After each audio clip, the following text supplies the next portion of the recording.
एक लंबी हरी भरी मिर्च के खेत में लाल लाल मिर्चें लटक रही थीं, जो दूर से किसी लाल चादर जैसी दिखाई दे रही थीं। एक मेहनती युवती सफेद टोपी पहनकर बड़ी सावधानी से पकी हुई लाल मिर्चें तोड़ रही थी। वह तेजी और सफाई से काम करती है, इसलिए कुछ ही समय में उसकी पूरी टोकरी ताजी मिर्चों से भर जाती है। ये मिर्चें पूरी तरह प्राकृतिक तरीके से उगाई गई थीं और स्वाद में काफी तीखी थीं। फसल इकट्ठा करने के बाद वह पैदल नदी पार करके पास की किराने की दुकान पर पहुंचती है और अपनी सारी मिर्चें बिक्री के लिए सजा देती है। चमकदार लाल मिर्चें लोगों का ध्यान तुरंत अपनी ओर खींच लेती हैं। सामान बेचते समय उसकी नजर एक सुंदर हेयर क्लिप पर पड़ती है, जिसे वह अपनी कमाई से खरीद लेती है। जैसे ही वह क्लिप पहनती है, ग्राहक एक के बाद एक उसकी दुकान पर आने लगते हैं। कुछ ही समय में उसकी ज्यादातर मिर्चें बिक जाती हैं। घर लौटने के बाद वह आंधी से गिरे सूखे पत्तों और टहनियों की सफाई करती है। थोड़ा आराम करने के बाद वह फिर खेत की ओर निकल पड़ती है। इस बार उसका लक्ष्य मिर्च नहीं बल्कि खेत में उगे शकरकंद थे। वह सावधानी से मिट्टी खोदकर एक एक शकरकंद बाहर निकालती है, लेकिन ज्यादातर शकरकंद आकार में छोटे निकलते हैं।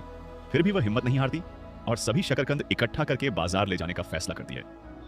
अच्छी बिक्री के लिए वह कम दाम पर शकरकंद बेचने की कोशिश करती है। शुरुआत में कई ग्राहक आते हैं और बड़े शकरकंद जल्दी बिक जाते हैं, लेकिन छोटे शकरकंद देर तक नहीं बिकते। आखिर में बचे हुए शकरकंद वह अपने फार्म के बतखों और सुअरों के चारे के रूप में इस्तेमाल करती है, ताकि कुछ भी बेकार न जाए। इस बार भले ही कमाई उम्मीद के मुताबिक नहीं हुई, लेकिन उसने हार नहीं मानी।